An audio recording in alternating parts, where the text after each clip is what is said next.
In today's video, I'm going to teach you how to generate custom item IDs in monday.com. Let's dive straight in and explore how we can do this efficiently, step by step. First, you'll want to head over to monday.com, open up your favorite web browser and type in the URL monday.com. Once the page loads, direct your attention to the upper right corner of the screen. Here you'll find the login option. Simply click on this to get started.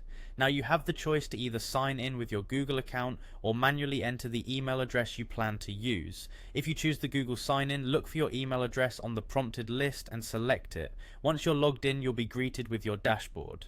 From here, navigate to the specific board on which you wish to work. Take a moment to identify the board, and once you're ready, click on it to enter.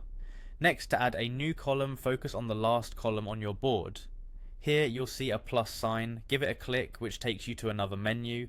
Here you'll click on more columns. When the search bar appears, type in item ID to locate the appropriate column type you want to work with. After your search, click on item ID from the list of options.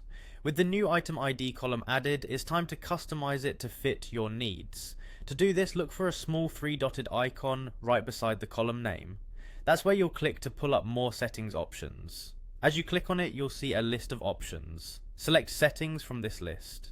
In the Settings menu, choose to Customize Item ID column. This allows you to ensure your item IDs are tailored according to your specific requirements. Now click on Custom Key.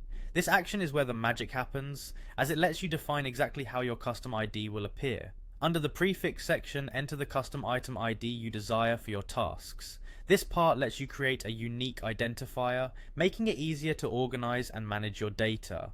Next, focus on configuring the leading zeros. Enter the number of characters you want in total for your item ID by adding leading zeros. This step ensures consistency and formatting for all IDs across the board. Finally, after entering all these settings, confirm your changes by clicking on Apply Settings. And voila, you've successfully customized item IDs within your monday.com board. Remember, the customization of item IDs can make your project management process smoother and more efficient.